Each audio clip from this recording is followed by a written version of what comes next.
Olá a todos, que a paz do Mestre Jesus possa permanecer em nossos corações, que Ele possa nos amparar, nos sustentar nesse ano de 2025 que está começando, novinho em folha para todos nós. Primeiro acolhimento com Jesus de 2025, hoje, dia 6 de janeiro. Vamos que vamos! Gente, quem está chegando pela primeira vez, não se preocupe. Ricardo, e os capítulos anteriores? Não tem problema algum, porque todos os capítulos são independentes, tá? Então, quem está chegando hoje pela primeira vez, sejam todos muito bem-vindos. Que possamos, nesse ano de 2025, toda segunda-feira, estarmos aqui presentes para o acolhimento com Jesus. Como todos sabem, alguns, provavelmente, quem está assistindo pela primeira vez, não estão ainda habituados como que nós trabalhamos. Fazemos uma prece inicial, fazemos a leitura do texto trazido por Emmanuel, desse livro aqui, Fonte Viva, Psicografia do Chico pelo Espírito Emmanuel. Fazemos a leitura, paramos, fazemos algumas análises, algumas observações, continuamos com a leitura e vamos assim até o final, ok? E é isso, tá? Quem quiser colocar um copinho de água, uma jarra de água, quando a gente estiver lendo o texto, não tem problema algum, tá? Não existe nenhum tipo de ritual, mas quem quiser botar água com uma mentalização, emanando boas vibrações, para que seja depositado na água o remedinho necessário que todos nós precisamos, tranquilo, tá? Mas não é uma condição obrigatória, é longe disso, tá? Mas tem gente que gosta, né? Tem gente que já perguntou, eu posso? Pode, não tem problema. Mas que não puder botar, só mentaliza. Faz uma mentalização. Então que possamos agradecer ao Mestre Jesus mais essa oportunidade de estudo, de trabalho, que sejamos intuídos para que possamos colocar aqui as ideias mais apropriadas, mais certas, e que os nossos amigos que estejam ouvindo ou assistindo possam ser intuídos para captar a mensagem que será trazida hoje. Que assim seja, graças a Deus. Muito bem, vamos então ao capítulo 104. Vamos começar dia 6 de janeiro, primeiro acolhimento do ano, no capítulo 104, que nós paramos, ano passado no 103, logo vamos começar esse ano no 104, ok? E vamos assim até o final, tá, gente? E Ricardo, e quando acabar o Fonte Viva, o que vai acontecer? Vamos para um outro livro, tá? Vamos para um outro livro fazer o mesmo trabalho. Diante da multidão,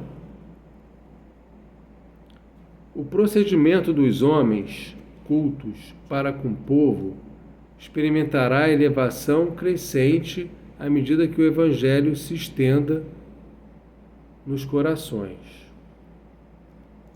À medida que o Evangelho se estenda nos corações. Então, o que Emmanuel está falando aqui?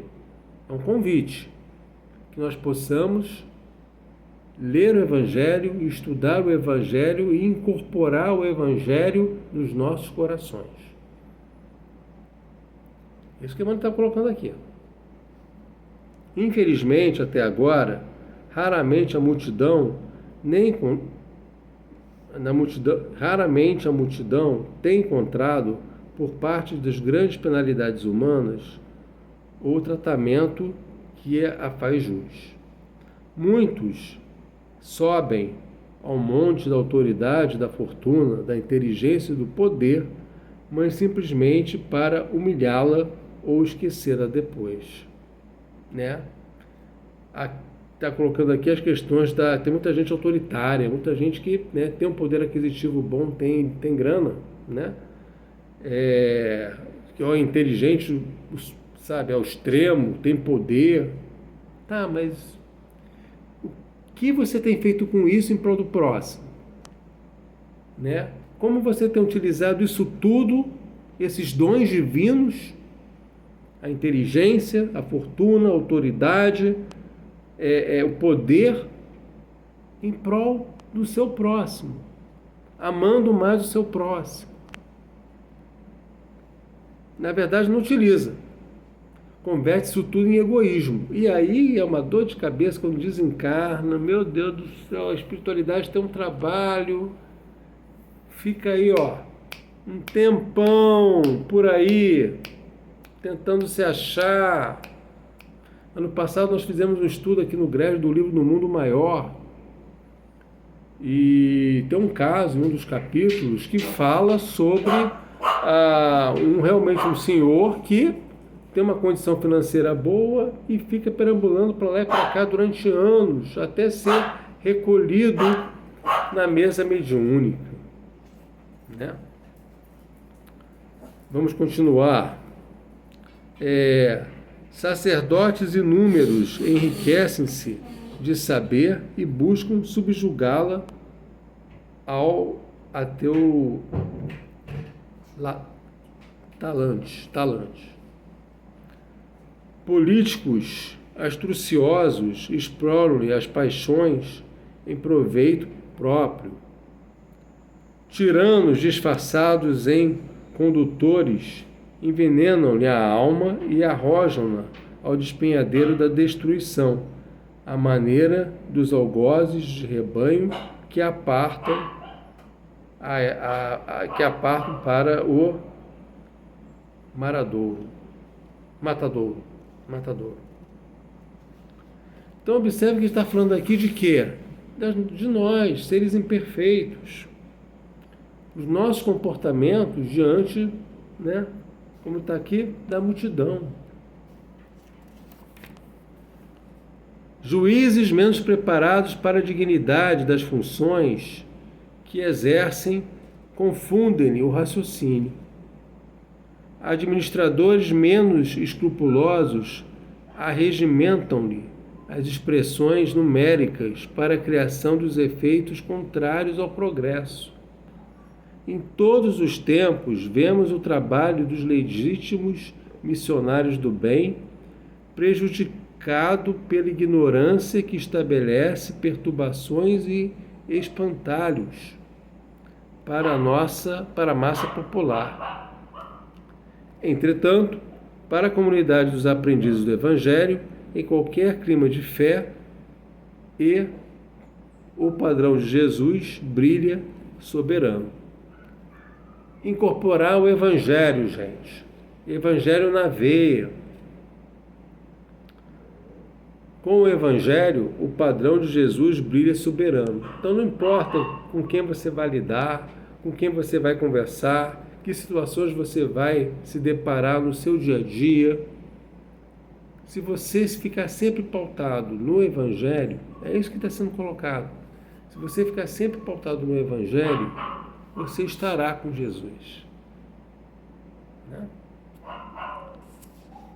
Vendo a multidão, o mestre sobe ao monte e começa a ensinar. É imprescindível empenhar as nossas energias a serviço da educação. Ajudemos o povo a pensar, a crescer e aprimorar-se. Auxiliar a todos para que todos se beneficiem e se elevem tanto quanto nós desejamos melhoria e prosperidade para nós mesmos. Olha só que coisa importante que o Mano bota aqui. Constitui para nós a felicidade real e indiscutível. Auxiliar a todos para que todos se beneficiem e se elevem. Não é pensar só em si, não. É auxiliar a todos para que todos se beneficiem e se elevem, tanto quanto nós desejamos melhoria e prosperidade. Ao leste, ao oeste, ao norte, ao sul, da nossa individualidade, movimentam-se milhares de criaturas em posição inferior à nossa. Não somos perfeitos, não estamos no topo da pirâmide, longe disso. Também não estamos na base da pirâmide, estamos por ali, em evolução, dando mãos para quem está um pouco mais abaixo, sendo estendidos por quem está um pouco mais acima. E assim é a vida. E assim é a vida. Estendamos os braços, alonguemos o coração, alma, coração, e irradiemos entendimento, fraternidade e simpatia, ajudando-as em condições. Quando o cristão pronuncia as palavras sagradas Pai Nosso, está reconhecendo não somente a paternidade de Deus, mas aceitando também por sua família a humanidade inteira. A humanidade inteira. Nossos irmãos de caminhada, nossos irmãos de jornada. Essa é a nossa família, né? Não só o Pai, Deus, também, mas não só Ele, e sim a humanidade inteira como um todo. Então que possamos mais ficar atentos do quê? Qual é a mensagem final aqui desse texto? Ficar atentos ao que está lá no Evangelho. Vamos estudar o Evangelho, né? Vamos reservar um tempinho para que a gente possa estudar o Evangelho, uma página por dia, um item por dia, que a gente possa pensar sobre aquilo que a gente vai ler, aquilo que a gente está estudando, para que a gente possa o quê? Colocar em prática no nosso dia a dia através das oportunidades que nos são dadas. Essa que é a mensagem final aqui desse texto. É a grande mensagem. Fiquem com Deus. Até a próxima semana, se Deus quiser.